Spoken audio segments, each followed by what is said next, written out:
Mukama yebazibwe bantu ba Katonda balungi mbabuuzaako mu linnya lya Mukama waffe Yesu Kristo era nga neebaza Mukama waffe otusobozesa n'olwaleero ogabana ekigambo kya Katonda emmere y'omwoyo omwoyo gwo ali eyawuliriza era omwoyo gwange ali enakwereza ekigambo kya Katonda nga ffenna ekigambo kino kituyamba okutujjukiza okudda era okutambulira ku kkubo ery'obutuukirivu kubanga Bayibuli etulaga nti awatali butuukirivu tewali agenda kulaba Mukama Katonda.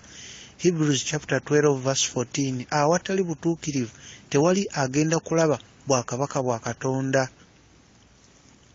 Obutuukirivu okutambulira mu butuukirivu nalyo tteeka Mukama yalituwa era lyetteeka letulinga letwerabidde okutambulira mu butuukirivu okugondera eddoboozi lya Mukama Katonda eriri munda mu mutima gwaffe.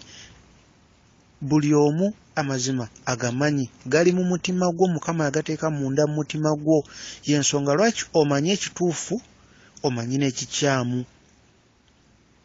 Y'ensonga lwaki ne woogenda mu kanisa, katugeze ogenze mu kanisa, omusumba agambye abayina ensigo ey'emitwalo 5 mujje wano, abayina ensigo eya miliyoni 2 muyimirire wali, abayina ensigo ey'emiliyoni oba mmeka oba ssente mmeka muyimirire wali. Era y'ensonga lwaki wooba ogenze n'owulira ebigambo weebityo mu mutima gwo owulira omutima gwo gugamba naye ddala ddala kuno kwe kwagala kwa Katonda, Katonda kino kyayagala. Kuba jjukira atalina ssente bambi gy'ali awulira nga alumiddwa, awulira nga kwegamba gwe basosodde kubanga ono alina ssente wagenda mu maaso n'awaayo ne bamusabira, abayina ennyingi ne badda wali ne babasabira. Bambi oli atalina gy'ali naye ng'ayagala musabira ate okujja okutuukirira omusumba. So nga Katonda tayawulayawula. Ne Mukama waffe Yesu Kristo bwe yali kuno ku nsi era naye baawaayo nga waali era n'ayogera n'agamba oli omukyala eyawaayo ekitono yasinga bali bonna kuba yawaayo ekyo kye yali alina ate n'awaayo n'omutima gwe gwonna. Ekiweebwayo Mukama kyayagala era ekimusanyusa okuwaayo omutima gwo, okuleeta omubiri gwo nga ekiweebwayo ekiramu buli lunaku n'ova ku bintu by'ensi eno ebibi by'ensi eno. Bw'osoma ekitabo kya Romans chapter 12 verse 1 ojja kulaba nti Mukama ayagala tuweeyo ekiweebwayo ekiramu omubiri gwaffe tuve ku bibi by'ensi eno tweweeyo gy'ali ekyeweebwayo ekyo. Y'ensonga lwaki tewakyali byakuwaayo byakusaddaaka nga mu ndagaano enkadde kuba Yesu Kristo ke kaliga ka Katonda akaasaddaakibwa ku lwaffe olw'otusonyiwa ebibi. Saddaaka Mukama ajaagala omutima gwo oguweeyo gy'ali omusinze mu mwoyo ne mu mazima ng'okigira ddala ku mutima gwo. Buli kimu kye tukola tulina okukulemberwa mwoyo mutukuvu kubanga oba nga tokulembeddwa mwoyo mutukuvu ky'oba okola si kye kiba ekisaanidde. Buli kimu tulina okukikola nga tugoberera mwoyo mutukuvu ky'aba atugambye. Nkubuulira kino otegere nti omutima gwo eyina ebintu by'olaba naawe kennyini n'owulira omutima gwo nga muli kwegamba guwakanya ekintu ekyo. Eddoboozi lya Katonda liri munda mu mutima gwo, osobola okumanya nti kati kino kituufu kino si kituufu. Bw'ogenda weewa okumanya okwo okuli mu mutima gwo Mukama kwe yateekamu, Yesu Kristo atandika okwogera naawe ng'ayita mu mutima gwo ng'akulaga ekituufu eky'okukola. Tolina kukola kino, tolina kubeera mu kifo kino, tolina kukola bw'oti. Mwoyo mutukuvu eyo gy'otandikira enkolagana naye. Mu mutima gwo amazima Mukama agataddemu.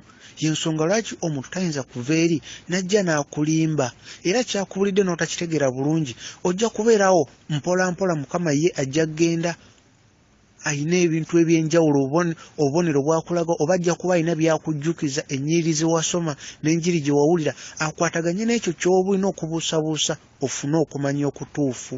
Yesu Kristo ayagala okukolagana naawe iggwe nga kinnoomu. Sigamba nti okuwaayo mu kkanisa kubi, naye kyengeza kukulaga nti n'omulabe akukozesa n'akulembeza ekifo ky'okukulembeza okuwangula emyoyo ogijja mu bwakabaka obwa Sitaani, emyoyo gidde ewa Mukama Katonda. Kubajjukira olutalo oluliwo, omulabe Sitaani ayagala myoyo, gitwala mu muliro. Mukama waffe Yesu Kristo ayagala myoyo atuwe obulamu obutaggwaawo.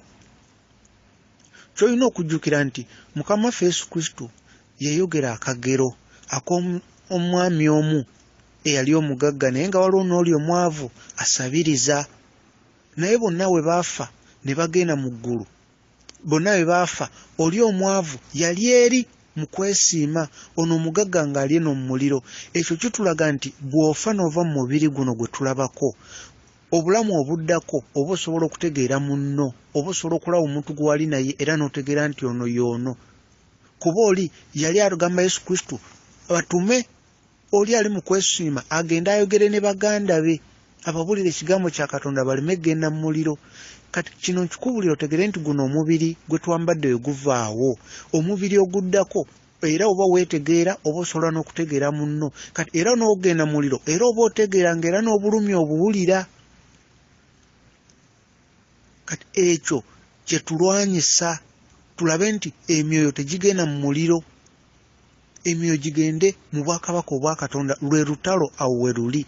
Kati omulabe ye ayireeta ebintu n'atuziba amaaso, oluusi tutunuulire ssente. Sigamba nti okuwaayo kubi, okuwaayo kulungi, era tulina okuwaayo eri Mukama, tulina okuwaayo ensigo, tulina okuwaayo eky'ekkumi, naye kikole ng'okijja mu mutima gwo, ng'okijja mu mutima gwo, kikole ng'okijja mu mutima gwo nga tebakkase bukasi, nga te tokikola kulaga balala, nga tokikola kujjamu abo abantu abakwetoolodde balabe nti bayise abawaayo, abantu bonna banaalaba nti sisiimuse kuwaayo.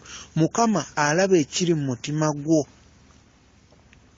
Ebintu bino mbyogera nga njagala obeeweeyo muli kwegamba naawe ofune okuyaayaana okuba n'enkolagana Yesu Kristo, gwe nga kinoomu nga kiri wakati wo gwe ne Yesu Kristo, nga buli kimu kyokola ekyokusinza, kutendereza, kusaba nga kiri wakati wo gwe ne Yesu Kristo, igwe ne Yesu Kristo. Ate amazima gali mu mutima gwo, amazima gali mu mutima gwo, Mukama agataddemu. Bw'otusoma mu kitabo ekya Ecclesiastes n'osoma chapter 3 kutandikira ku verse 11 awo paka 15, ojja kulaba Mukama mu mutima gwo yateekamu ekyama, yateekamu part of heaven, ekitundu ky'eggulu kiri mu mutima gwo, naye olina kizuukusa buzuukusa naye nga kiri mu mutima gwo.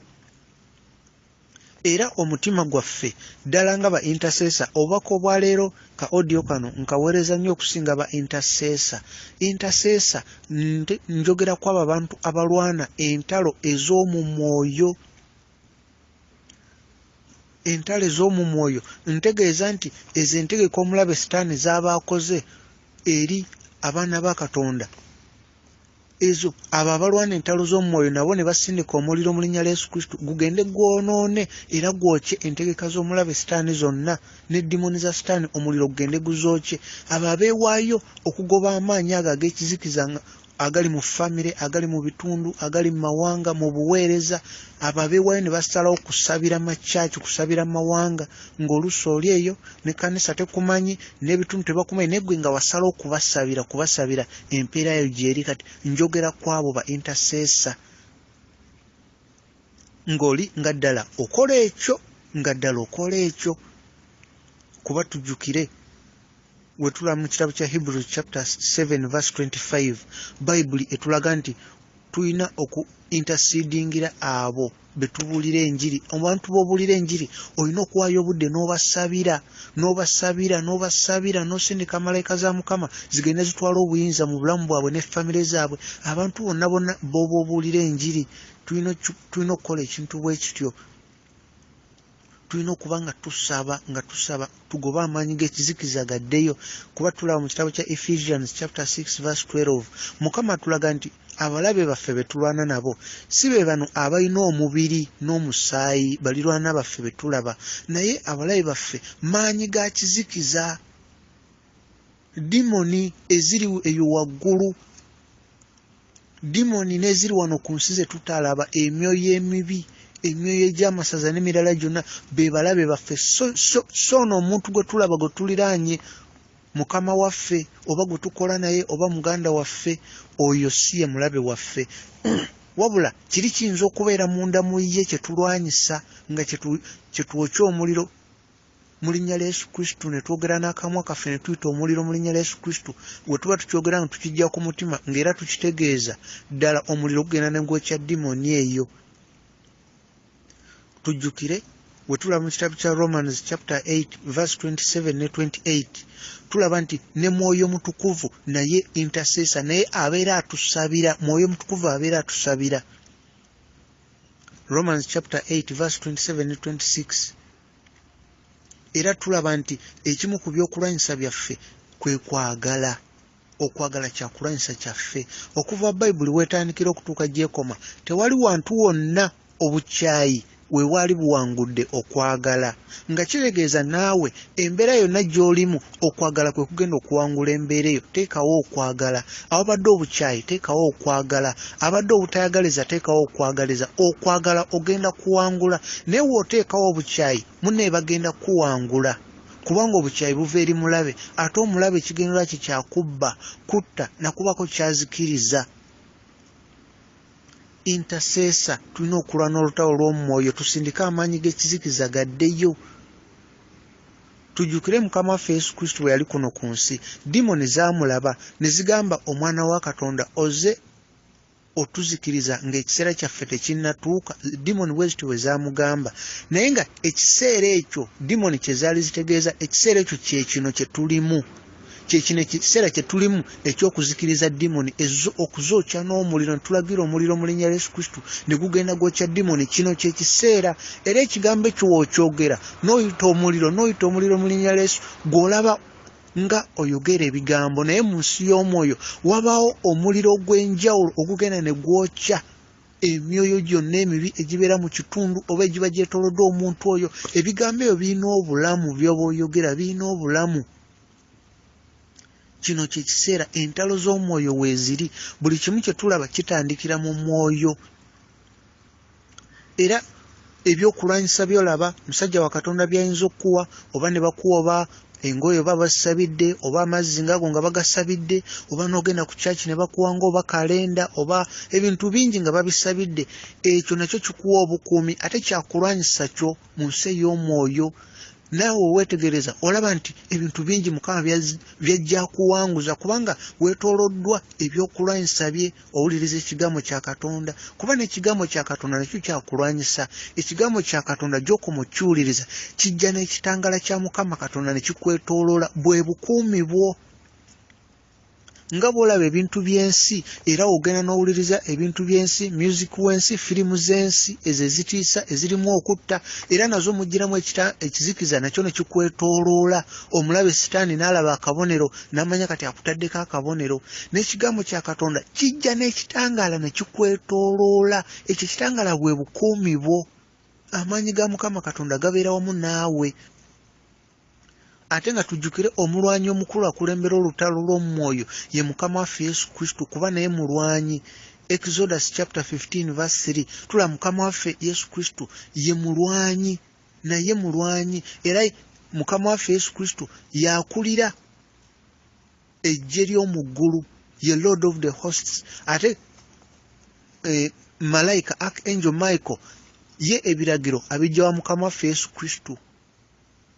Kati ate ye n'atwala ejje ery'omu ggulu lyonna, abalwanyi b'omu ggulu Archangel Michael, naye ng'ebiragiro abijja wa Mukama waffe Yesu Kristo.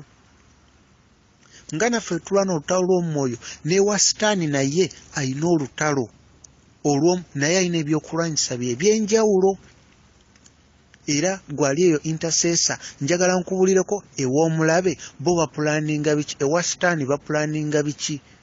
Kuba ne Sitaani naye apulaninga ebintu bingi. Ayina abamukiikirira wano ku nsi abalina omubiri ng'ogwaffe, ayina abamukiikirira mu bitundu eby'enjawulo mu mawanga ag'enjawulo, ayina abamukiikirira nga dimoni, nga myoyo mibi, emyoyo egy'amasaza. Ayina n'abantu bennyini abalina omubiri ngaffe nga boogera nga ggwe, nga be bamukiikirira era bamutwalira mu mawulire ku buli kimu ekigenda mu maaso. Era byengenda okukubulira ze zimu ku ntegeka z'omulabe Sitaani naye zaakozesa naye okulwana olutalo okwetegekera okulwana n'abaweereza ba Mukama Katonda n'abaana ba Mukama Katonda kuba tujjukire nti ensi ey'omu mwoyo nayo nsi yaddala ate yaddala n'okusinga wano eno ensi gye tulabako n'amaaso gaffe nayo nga wolaba nti wano ku nsi tubeera n'omuntu oba chairman yatwala ekitundu waliwo atwala disitulikiti ne mu nsi ey'omwoyo bateekawo omuntu aba atwala ekitundu ekyo atwala enguudo oba nnyanja nabo nga beeyita ba kingi beeyita ba kabaka beeyita ba kwini naye nga tosobola balaba n'amaaso gaffe gano okugjako nga mwoyo mutukuvu yakutaddeko ekisa n'akubikkula amaaso n'akulaga ng'oliko okuyitibwa okwo oba ng'okisabye Mukama Katonda bw'okisaba Mukama Katonda akikuwa omulabe naye ayina abakulira ebitundu mu nsi ey'omwoyo kati nga olaba oba ennyanja emigga kati waliwo Queen of the Coast yakulira egyali badde ng'emigga gyonna oba masomero malwaliro ebifo gye tukolera mu bibira mu families yonna omulabe ateekayo emirandira gye ateekako akakwate engeri gy'ayinza okukuŋŋaanyaamu abantu oba engeri gy'ayinza okufugamu emyoyo kati mu families omulabe okusinga akozesa nnyo ebyokulwanyisanga ebyobuwangwa ebikozesebwa mu famire mu miziro n'ebirala byonna omulabe yabikozesa okukwataganya kwegamba abantu okubazza mu bwakabaka obw'ekizikiza oli naaba ng'asaba ng'atendereza Mukama naye olumuyita nti jja ntukole emikolo gy'ekika ng'asookayo ng'agenda omulabe ng'amanya kati oyo munywezezza kuba mu kukola ebyo oba osinza bakatonda batono omulabe alina ebintu bingi by'akozesa ayina church ya Sitaani ayina ebyo ebibiina ebyenjawulo Freemasonry Illuminati ebibiina bingi ate byonna nga bikola mu ngeri ey'enjawulo waliwo abali mu department ez'ebyokulya ddala ebyokulya ebyo ebiva ebweru bye tutamanyi ebijjira mu mikebe bipaakinge nga tomanyi kye baataddemu ebintu bingi bijja nga ntegeka za mulabe nga buli muntu anaalya ku bintu ebyo ddala nga tokisabidde nga tomanyi na byolya nga toliko bukuumi bwa Mukama nga bw'olya ebintu ebyo ebirooto ebijja omulabe oba okola ndagaano naye mu kirooto obanga mu ekyo kyennyini ky'olya kyekigenda omulabe kyagenda okukozesa okutta n'okusaanyawo n'okuzikiriza entegeka y'Omukama gy'akutegekedde ng'olina okusabira buli kimu ng'olina okutambulira mu kubeerawo kwa Mukama ng'olina okubaako ekintu kya Mukama kye weekuumisa kumpi naawe oba kigambo kya Katonda oba mazzi ogajja ekkanisa nga bagasabira gwe kennyini olina okusabira buli kimu engoye z'oyambala bizinesi yo abaana bo buli kimu ate buli lunaku tujjukire bayibuli etugamba okusaba nga tetukoowa ebintu ebya ddala olutalo lw'omu mwoyo lwa ddala dimoni weeziri mu mwoyo dimoni weeziri omulabe Sitaani amanyi n'omuwendo gwazo kuba azibala kuba azituma okukola emirimu egy'enjawulo dimoni ziringa basirikale zibeerawo ne ziwuliriza ebiragiro okuva ewa mukama waazo Sitaani nga olaba nti kati ku nsi kuliko abantu biliyoni 7 ku nsi kati zo dimoni ziri biliyoni 7 kitegeeza omuntu omu Sitaani asobola omuteekako dimoni empitirivu ne zibeera mu muntu omu ziri kuno ku nsi naye ate nga nkuzaamu amaanyi ale yawuliriza nti malayika za Mukama Katonda eziri ku nsi kuno mpitirivu tosobola nazibala mpitirivu nnyo kati abo abaliwo ku lwaffe bamalayika bangi nnyo ffe tusinga obungi abantu ba Mukama mu nsi ey'omwoyo ffe tusinga obungi ffe tusinga amaanyi ffe tuliko omuliro ffe tuliko ekitangala ffe bawanguzi aba Mukama aba Yesu Kristo ffe bawanguzi ffe tusinga obungi era mu lutalo olw'omwoyo basajja ba Katonda omuntu gwoga nti musajja wa Katonda oba mukyala wa Katonda mu nsi ey'omwoyo abeera mulwanyi nga yatwala ekitundu ekyo ky'aba alimu mu nsi ey'omwoyo sigamba ekitundu ababeera kanisa asobola okutwala ekitundu nga kisinga n'ensi obunene yonna ewatuuka essaala z'asaba abantu basabira yonna Mukama aba amuwadde obuyinza aba amuwadde olukusa okutwala obuyinza mu kitundu ekyo mu nsi ey'omwoyo kati si bintu bya kusaaga olutalo lw'omwoyo lwa ddala ne bamalayika weebali bamalayika babeerawo okulinda ebiragiro byo. Ekigambo kyo kyogera n'akamwako nga kigambo kiriko omwoyo wa Mukama, ng'okijja ku mutima gwo ng'okyogera n'okwagala n'okwagaliza. Malayika zitwala ekigambo ekyo era ne kituukirira. Zibeerawo nga zirinze okuwanika obuwanisa emikono n'osinza oba n'otendereza ng'okijja ku mutima gwo. Mukama asumula malayika ze ne zigenda zibaako kizitereeza mu bulamu bwo oba mu bulamu bw'oyo gw'osabira. Essaala ze tusaba, essaala z'osaba zikola. Essaawa z'osala zikola. Naye nga tonnaba kusaba, sooka weenenye. Sooka oyatule ebibi byo ng'okijja ku mutima gwo nga tolina kyokwese. Naye kasita ogamba kasitako tugeze n'ofukamira n'osaba, naye ng'okimanyi nti oli mu kusaba naye munda mu ssimu yo omanyi otereseemu essimu. Oluusi katugeze oli mukyala mufumbo oba mwami mufumbo, naye nga mu ssimu yo olina essimu z'abantu b'otereseemu ng'okimanyi ddala ebintu by'okola n'abantu abo tebisaanidde mu maaso ga Katonda gwe ng'omufumbo, omwami omufumbo, omukyala omufumbo. Kati ate ng'ofukamidde osaba Katonda, munnaye weerimba wekka, essaala Katonda tagenda giwulira. Kiri ekyama ky'osirikidde, omulaba kikosa okuziba essaala yo. Sooka osiriikirire nga tonnasaba, weenenye oyatule ebibi byo, osabe Mukama, osabe Mwoyo Mutukuvu akujjukize ebyo by'osirikidde. Oba ssimu ogiggyemu, okolere ekyo Katonda kyagamba, obeere n'omwami w'oyo omu, obeere ne mukyala w'oyo omu, olyoke ogende mu maaso osabe Mukama Katonda. Naye bw'oba ng'olina ky'osirikidde, essaala Mukama tagenda giwulira. Kyonna kyonna ky'osirikidde oba weerimba, kubanga wano oba oyogera n'akamwa ng'osaba naye nga mu mutima gw'okimanyi. Oluusi ne oba obuva okusaba n'oba olunamala okusaba tolina gy'ogenda okugenda ate nga naye si makubo gasaanidde mu maaso ga Mukama. Kati olina okusaba nga ekiri mu kamwako kyekiri mu ndowooza yo kyekikwatagana n'omutima gwo kye gugamba, kuba Mukama byonna abitunuulira. Y'ensonga lwaki tulina okusooka ne twenaazaako buli kimu n'omusaayi gwa Yesu Kristo, ne tusaba Mukama n'atunaaza n'omusaayi gwe, ne twenenya ne twatula ebibi, n'ofuba okukola nti oyatula byonna n'oswaza omulabe. Kati olumala n'olyoka ate osaba. Kubanga essaala Mukama waffe gye yatuwa, essaala eyo nkulu nnyo, essaala eyo erina amaanyi, erimu okwenenya, erimu kwegamba esaba ekisa kya Mukama Katonda kibeere naffe, okwagala kwe, okubeerawo kwa Mwoyo Mutukuvu kaakano n'ebiseera byonna n'emirembe gyonna. Eyo essaala erina amakulu g'amaanyi. Eyo essaala ereeta obwakabaka bwa Katonda wano ku nsi ne bukwetooloola w'oli. Era ng'ekyo kitandikira wano ku nsi nga kye kigenda okubeerawo emirembe n'emirembe n'olibeera mu ggulu. Okwo kubeerawo kwe kugenda kwongera kweyoleka naye nga kwatandikira wano ku nsi. Kwatandikira wano ku nsi. Omulabe Sitaani ategese ebintu eby'enjawulo okuwangula abaana ba Katonda. Alina entegeka ez'enjawulo. Omulabe Sitaani aleese amagezi, omu ku bukodyo bw'akozesa aleese amagezi ag'ensi. Amagezi g'olaba nga ge bakozesa oba nga mu malwaliro n'owulira nti basobola okukyusa omwami ne bamufuula omukyala, ne bakyusa omukyala omufuula omwami. Ago amagezi tegava eri Mukama Katonda. Kyekyo Bayibuli kyegerako mu kitabo kya James chapter 3 verse 15. Okwo okumanya tekuva eri Mukama Katonda, okwo okumanya kuva eri Sitaani kwansi eno agezaako kukyalenjinga Katonda, kusomooza Katonda, kuba omulabe Sitaani tatonda. Omuntu Katonda gwe yatonda nga alina kubeera musajja, era alina kubeera musajja si mukyala. Obw'obumu ku bukodyo omulabe bw'akozesa okuwangula emyoyo gy'oyo yennyini abakola ekyo n'abakyegomba n'abakiwagira. Obwo obukodyo omulabe bw'akozesa okuwangula emyoyo. Kati bw'oba oli mu bintu ebifaananako ebityo ate ng'ofukamira n'osaba, munno essaala yo Mukama tagenda giwulira.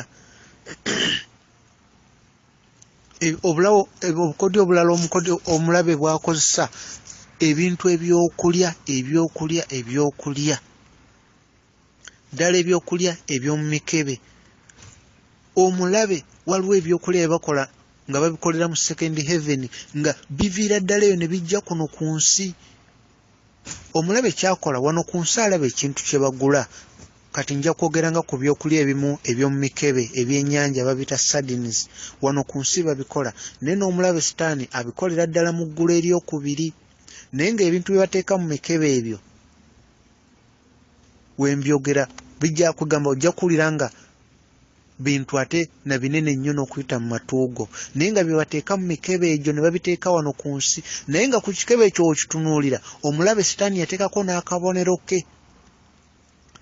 ku ebyo ebyennyanja babita sardines bibeera mu mikebe kati omulabe sitaani wabiweereza eno ku nsi abiweereza abasaplayinga ebintu ebingi abatusaplayinga mu masupamaketi amanene ate ne babawola na buwozi ne babawola ku bbeeyi entono ddala okusinga ebbeeyi kwega ne biba nga bya bbeeyi ntono okusinga ebiba mu katale nga buli muntu yenna agula ekyo n'okirya nga toliko kubeerawo kwa Mutukuvu toliko bukuumi bwa Mukama nga olwebaka bw'oti mu birooto sitaani akujjira era ne mukola endagaano era okuva olwo n'otandika kubeera mukozi wa sitaani ebintu by'eggamba bino biri ku nsi eno gye tulimu era bangi babigwamu lwa butamanya era baba bitunda babimanyi ate bo tebabirya kuba babimanyi yensonga lwaki tulina okutambulira mu butuukirivu tulina okutambulira mu kwenenya bwe weenenya ekibeerawo bwe weenenya malayika za Mukama ziba zaava kumpi naawe zikomawo kuba tujjukire otambulira mu kibi malayika za Mukama zivaawo kuba mu nsi y'omwoyo ekibi kirina olusu lwekikola malayika ne zivaawo kati bwe weenenya Mukama akunaaza n'omusaayi gwe ne zikomawo ne zibeera kumpi naawe kati yensonga lwaki tulina okutambulira mu kwenenya n'oba osanze ebintu ng'ebyokulya ng'obadde tokimanyi obukuumi bwa Mukama bubeerawo era Mukama asobola okukulabula omulabe sitaani obukodyo obulala bw'akozesa akozesa ne abatukulembera mu ddiini kuba tujjukire omulabe sitaani ayina eddiini ze ez'enjawulo zaleeta wano ku nsi naye omulabe aziramba aziwa obubonero bwe zonna aziwa obubonero bwe naye nga emu ku ngeri sitaani gy'akozesa eddiini ezo okugeza omuntu oyinza okuba ng'oli mulwadde n'ogakampite omukulu w'eddiini negundi ajjansabire naye bw'oyita omukulu w'eddiini oyo abakulu b'eddiini bangi omulabe yabawambadde bali ku ludda lwe era n'ebyambalo bye bambala obubonero bw'omulabe kwe buli kati ye wajja okusabira ng'oli mulwadde ajja n'amafuta ge kati gwe ngoma yaga amafuta abambi bagasabidde njogera ku mukulu wa ddiini ajja n'amafuta ge naye nga wagakusiga bw'ati aba akutadde mu ndagaano kuba oba okkiriziganya naye era alina ebigambo abo byagamba tusabeko nga kyayogera kyoddamu naye olw'okuba oba oli mulwadde essaawa eyo todda nnyo nakuwuliza makulu biki byayogera essaawa eyo asaba Katonda oba ayogera birala era oluusi akuwa n'ekyokulya n'olya atera kuba bisikuiti naye bisikuiti eyo waliwo ennyukuta eziba ziwandikiddwako n'agamba ddyako nono naye twamusabidde ebintu byenjogera biri mu nsi eno gye tulimu era byenjogera mbimanyi kati nga woolya ku bisikuiti eyo n'omulya omwoyo gwe baba bagusaddaase bino basinga bikolera ddala ku balwadde bagenda ne basabira era wamala omusabira wayitawo omwezi nga gumu oba wiiki omuntu oyo bambi n'afa omwoyo gwe ne bagusaddaaka kubanga buli kimu kitandikira mu mwoyo omuntu bamusaddaaka leero asobola okufa nga wayisawo n'ennaku nga 21 batera kutwala nnaku 21 naye nga bamusabidde ku luli mu mwoyo kiba kyamaze dda okubaawo naye ng'omuntu oyo aba taliiko obukuumi bwa Mukama Katonda eggulu eryokubiri second heaven byenjogerako lya ddala abantu bagendayo second heaven first heaven sitaani yakola ebintu ebyo okubuzaabuza abantu bagendeyo balooze bagenze mu ggulu era nga walabika bulungi nnyo waliyo tekinologi atanaba nakujja wano ku nsi emmotoka eziriyo ne wano ku nsi tezinnajja ebintu byenjogerako gyebiri abantu boolera bagamba mu nnyanja biki irerere ebintu ebyo gyebiri bituufu nnyo bituufu nnyo abantu betulaba ku nsi bangi abali mu bifo eby'amaanyi bangi gye bali bannasayansi abakola ebintu kuga abali mu bifo eby'amaanyi bali eyo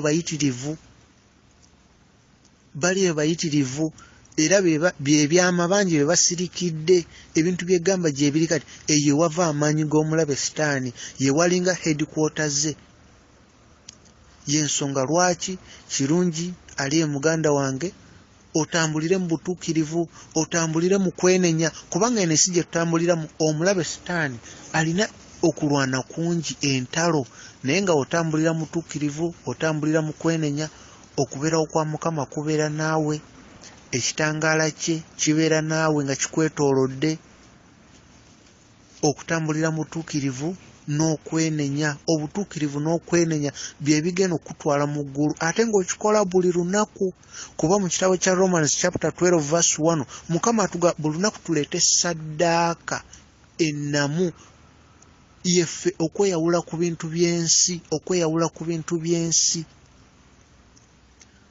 omulabe sitaani abantu abagenda eyo mu nnyanja oba mu first heaven ne second heaven abatrayiningira ddala sitaani yennyini ajja n'ayogera nabo n'abatrayininga n'abawa obukodyo obw'enjawulo okugeza abawa obukodyo obw'enjawulo banawangula batya abaana ba Katonda bino mbikubuulira kuba nze nange ndi intercessor tulwana entalo ez'omu mwoyo kati nkubuulira ekiriyo kyennyini kuba Mukama ansobosezza okumanya ekyo ekiriyo ate nze nange buno bwe buweereza bwange so nga nalibadde gamba luno lunaku lwo kitwale kola bwoti naye ate nange buno bwe buweereza bwange era kyenina okukola omulabe sitaani asomeseza ddala abo abagendeyo bayinza batya okuwangula abaana ba Katonda okugeza omulabe sitaani bw'aba ayogera awa speech dimoni zonna ziyimirira zibanga basirikale era ziyimirira tewali wadde eyenyeenya kuba bamutya nnyo awa speech n'ayogera n'abaga mulina okuwuliriza naga dimoni mulina okugoberera abaana ba Katonda ne mubeera kumpi nawo ne muwuliriza ne mulaba buli kimu kyakola ng'okusinga dimoni zino ayagala ziwulire ebigambo bye twogera ebigambo by'oyogera ng'onyiize kubanga amanyi nti oba onyiize tosobola kufuga bigambo byeyogera okusala okwokola n'ebikolwa byo ng'onyiize kati buli kigambo kyoyogera ng'onyiize dimoni ekitwala kuba ekyo ekigambo mu nsi y'omwoyo kirina obulamu dimoni ekitwala n'ekikuteekako kati weeyogera ekigambo ng'onyiize oba n'ogamba oli nti ojja mutta oba n'ogamba oli nti ojja kukola bwoti oba gwe kennyini weeyogerako ekitali kituufu ng'onyiize ebyo ebigambo sitaani abikuteekako era bituukira mu bulamu bwo paka nga gwe kennyini ofubye okulaba nti weerangirirako ebigambo ebirungi era ng'osazaamu ebyo byonna bye wayogera kubanga ekigambo ky'akamwako kirina obulamu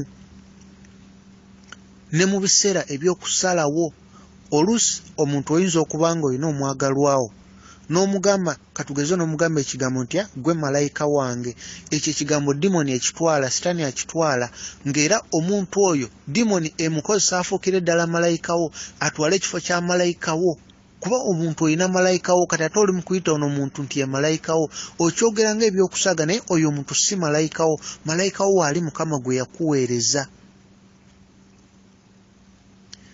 ebigambo by'oyogera mu kusalawo oluusi oyinza okwogera n'ogamba ojja kuwasa oba ojja kuwasa omukyala bw'ati ne bw'ati oba ojja kufumbira omusajja ali bw'ati ne bw'ati ekyo oba okyogera oba okoze endagaano n'okwogera okwogera obwogezi oba okoze endagaano oba oli mu kusiba omwoyo gwo mu ndagaano eyo ebyo ebigambo sitaani abitwala bino byegamba bimu ku sitaani byasomesa dimoni bye zirina okukola we biba zizze nga zikwetoolodde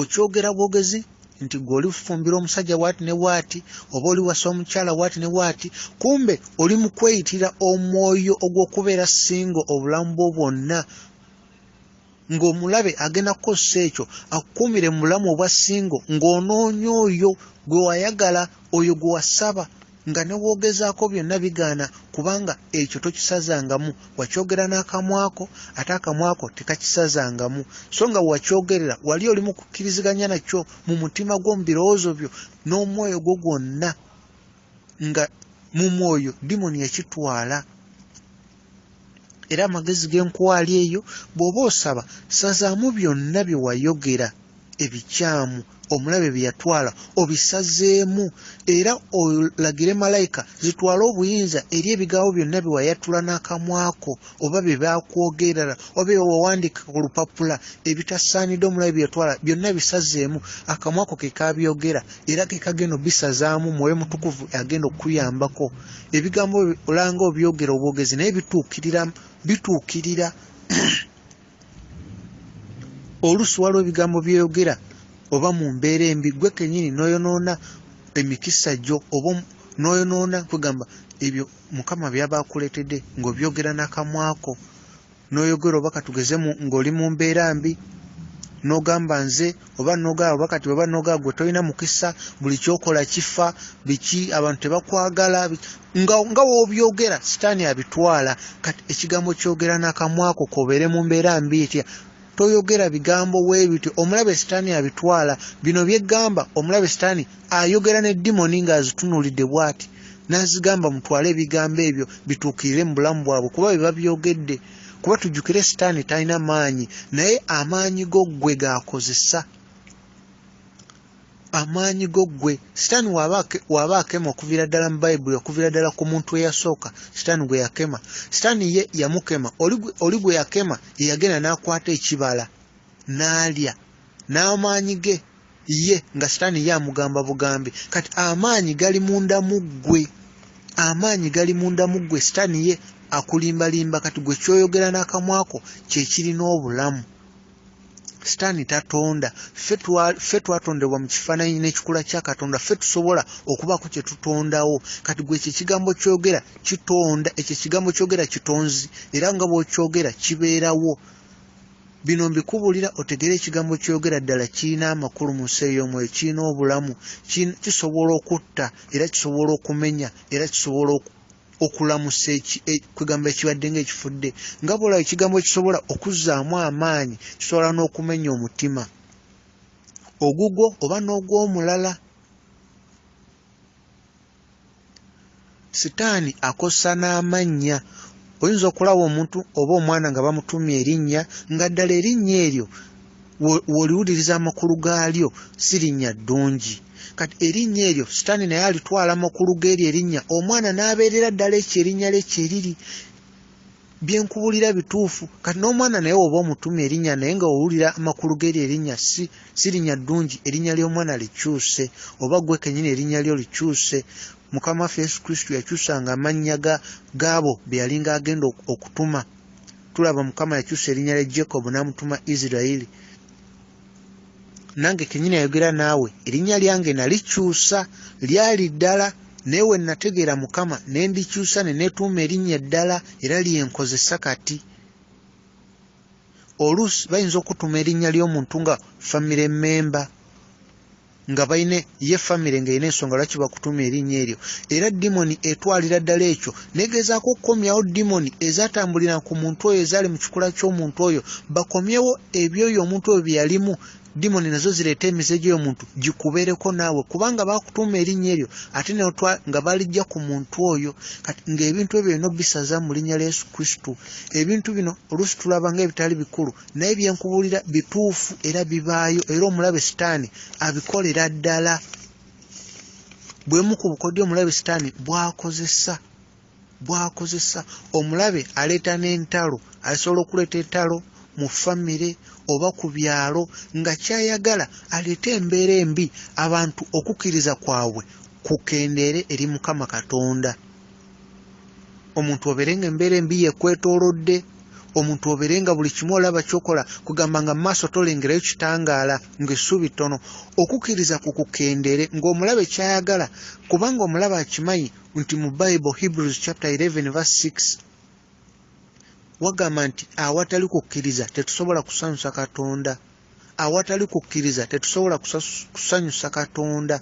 Hebrews chapter 11 verse 6. Kati embeera embi wekwetoola okukkiriza kw'omu Katonda kukendeerera ddala kati n'otandika kwesiga amagezi go na pulaani zo kati ate nga zo tezisobola wabula kiba kisa kya Katonda. Tebuba busobozi bwaffe wabula kisa kya Katonda.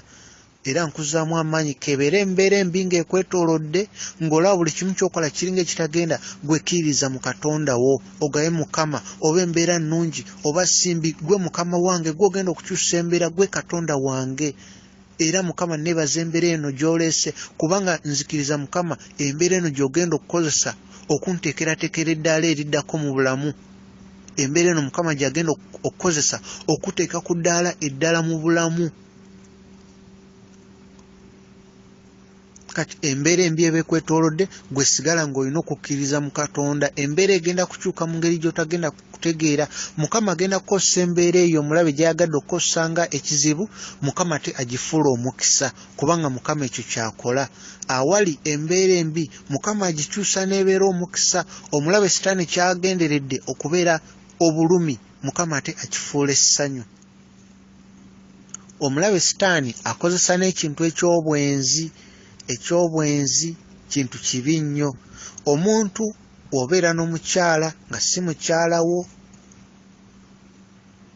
nga naawe okimanyi ddala si mukyala wo, omulabe asitula dimoni ez'omuntu wa famire eri n'aziteeka ku muntu wa famire eri, ne dimoni z'ono n'ez'ono famire yono zonna ne zigenda n'oli. Kati omuntu n'oba nga weetisse omugugu gwa dimoni okuva ku muntu munno n'oguteeka ne ku dimoni oli, kati ate n'ogenda n'ofuna n'omulala, n'omaliriza nga zonna dimoni z'oleese ne z'obadde nazo ne ziweeyongeddeko, ekigendera kyazo kyakutta, kuzikiriza na kubako kizibba mu bulamu bwo. Ebintu bino mbikubulira omulabe abikozesa. G'obeera no ku nsi omanye oli mu kunyumirwa bulamu, naye ng'amazima omulabe akwolekeza ekkubo ery'okuzikiriza. Y'ensonga lwaki mbeera mbabuulira ab'emikwano, tutambulire mu butuukirivu, tutambulire mu kwenenya. Bwe weenenya Mukama akusonyiwa. Kobenga gwe mukulabako olaba okoze ebyo ebyenkana bitya, Mukama akoleseewo ku nsi ng'oli mulamu, akwadde akakisa okwenenya. Atali mulamu essaawa eno akakisa ke ak'okwenenya kaggwaako. Naye gwe aliwo ng'oli mulamu, Mukama akwadde akakisa okwenenya, omumanye ate omusinze mu mwoyo ne mu mazima. Omulabe Sitaani akozesa n'ebyo. Waliwo bano abasoma mu mawulire oba oluusi oba bewulira ba ku lediyo ne baga nti omuntu yazaalibwa wakati w'omwezi weeguti ne weeguti, emunyenye yo egamba kino na kino, ebintu weebityo. Kati ebyo nabyo obulabe bwa Sitaani. Ebyo ffe okukkiriza kwaffe tulina kuteeka mu Katonda. Naye otandika okusoma amawulire nti yazaalibwa mu nnaku z'omwezi weeziti okutuuka wano, emunyenye yo egamba weekiti, oyo aba Sitaani. N'otunuulira obubonero obulawo obuliwo, ezo dimoni w'oba obigoberera, eyo oba okola ndagaano na Sitaani. Oba ne bana bagamba nti kandabe mu kibatu kyo, wendaba mu kibatu kyo nsobola okukubulira oba onaaba mugagga oba onaaba bwoti. Eyo nayo oba okola ndagaano na Sitaani mu butamanya bambi. Ffe okukkiriza kwaffe kuli eri Yesu Kristo. Tokkiriza muntu agaika alabe mu kibatu kyo akubuulire eby'emmaaso binaabeera. Eyo oba okola ndagaano na Sitaani mu butamanya bambi. Oluusi oyinza okugenda oba wantu oba kivulu ky'abayimbi ne bagamba buli muntu anajja ku kivulu kino mwambale olugoye kala bweti. Munnange wonaakikola ekyo ogenda kukola endagaano n'ebintu by'otategeeragana nabyo, nga kwegamba okola endagaano ne dimoni nga tolina ky'omanyi gwe ng'omanyi oli mu kunyumirwa, mwenna mu kivulu babagaye mwambale olugoye kala bweti ne bweti. Naye nga kwolo kala eyo era gy'emikolo egikolebwa eyo mu nnyanja, kwolo olunaku lwennyini. Kati nga buli akola ekyo oba okukkiriziganya n'endagaano nabo, era nga dimoni zigenda kutandika kukozesa. Zigenda kutandika kukozesa obeere nga agenti mu butamanya, mpola mpola, nga ne bw'ogenda mu kyaki ne bakusabira, era omutima gwo teguvaayo mangu paka ng'ofunye deliverance, oba paka gwe kennyini ng'osazeewo otambulire mu butuukirivu n'okwenenya. Obutuukirivu n'okwenenya. Okwenenya Mukama akunaazaako byonna byonna, enzikiza yonna, kuba Mukama ye kitangaala. Omusaayi gwa Yesu Kristo gunaaza buli kimu n'odda bujja. Mukama n'akuwa akakisa okumumanya n'omutegeera. Omulabe Sitaani ye akimanyi nti abakkiriza bangi tusaba nga tugenda kulya, ne tusaba nga tugenda kwebaka, naye akimanyi bangi tetusaba ku ngoye ze twambala, oba wetutereka engoye mbw'ogenda osabira ekkabada yonna mw'otereka engoye. Era kati dimoni azigamba mugende mwekweka omwo mu ngoye, teyazisabidde, yasabiddeko wali ng'agenda kwebaka. Kati nkubulira ali eyawuliriza, olina okusabira buli kimu. Sabira ennyumba yo, osabire emmere gy'ogenda okulya, osabire amazzi g'ogenda okunywa, amazzi g'ogenda okunaaba. Essaala yeekola, ekigambo kyogera n'akamwa ko n'osaba mu linnya lya Yesu Kristo kikola. Mukama akuwulira, malayika ze ziri awo kumpi naawe, naye nga zirinze osabe ng'era okijja ku mutima gwo. ate nga mu mutima gwo tolina kyoterese kikwataganya na mulabe kuba osaba naye ng'okimanyi gwe okola ebintu by'ekika gwe okola ebintu webiti kugamba ebyokusinza ate omulabe sitaani ebyo oba obikola ate n'ojja n'osaba toyinza kusinza bakatonda babiri nedda katonda olina kusinza omu olina kubeera mu kitangaala oba mu kizikiza bw'oba nga ddala oyagala okumanya Yesu Kristo omusinze mu mwoyo ne mu mazima olina okweyawula ku byonna ebyekizikiza gwe buli kimu ky'omanyi buli kintu ekirina akakwate ku sitaani olina okukyeyawulako era osabe Mwoyo Mutukuvu akubikula amaaso akulage obuzibu buvaawa ale yampuliriza ojja kuwulira Yesu Kristo ojja kumanya eddoboozi lye ojja kumanya n'ebisinga wano Mukama ajja kukulaga buli kimu asobola n'okukulaga ebiri mu ggulu naye olina okutambulira mu butuukirivu n'okwenenya olina okweyawula ku bintu by'ensi eno bw'oba tokoze ekyo kyatugamba mu kitabo kya Romans chapter 12 verse 1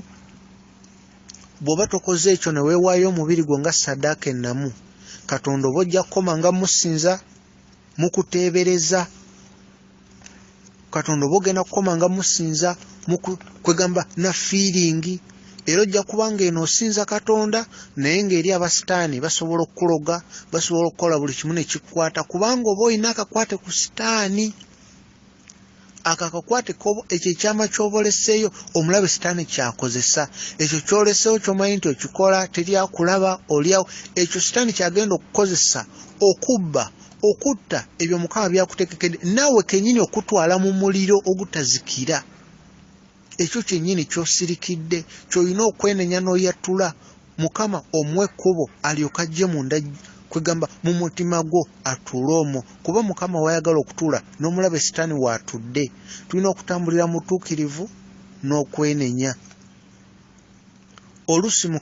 olusi omulabe sitaani akozesa n'ebintu nga katugeze olina omusumba ogyosabira n'owulira nga bagamba omusumba akola kino na kino yazaala abaana ebweru w'obufumbo yawasa n'akola bw'ati ate omukyala oli n'amugoba n'akola bw'ati ate kugamba alina bino na bino ng'omulabe sitaani kyayagala kwegamba gwe kennyini olekerawo n'ogenda ku kyaki otandika ate nawe omusumba omwogerako kino na kiri ate nga oluusi bambi yakusumba yakubulira ekigambo kya Katonda kati ebyo nabyo ng'omukkiriza olina obbiwulira naye n'osaba Mwoyo Mutukuvu akulembere kuba omusumba kyaki gy'osabira oyo yennyini essaala ze aba akusabira emisana n'ekiro asabira abantu bonna abali wansi w'eddoboozi lye aba abasabira kati okusabira okwo kw'abasabira Mukama amuteekako obukuumi nammwe mugabana ku kisa Mukama kyamuwadde era omulabe sitaani waakusanga asobola okulaba nti ggwe oliko ekisa kya musajja wa Katonda bw'oti n'obw'oti akusabira kati wowuliriza ebintu oluusi bye boogera biyinza okuba si bituufu naye omulabe n'abikozesa n'olekera ogenda mu kyaki n'ekisa kya musajja wa Katonda oyo kyakusabira ne kikuvaako olw'ebyo ebigambo byogera n'akamwako ebitasaanidde eri musajja wa Katonda naye ng'ebigambo byogera bambi tobimanyi tomanyi nsibuko yaabyo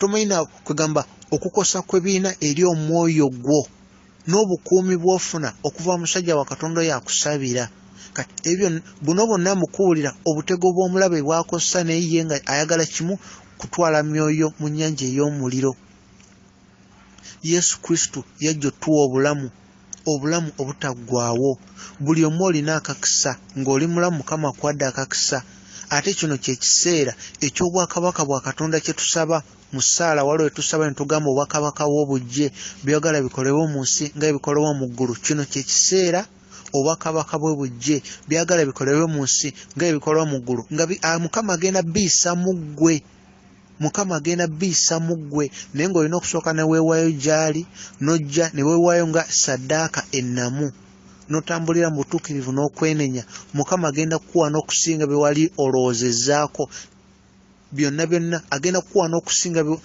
bye wali olowooseeko agenda kukuwa okusukkuluma endowooza yo weekwega kyeyinza n'okulowooza naye gwe tambulira mutuukirivu n'okwenenya weeyawule ku bibi by'ensi eno obuulire abantu enjiri ng'ebaleeta wa Yesu Kristo ng'ebataasa butagenda mu muliro ng'enjiri tolina kigendererwa kyonna oba kyakufuna ssente naye nga ekigendererwa kyakutwala abantu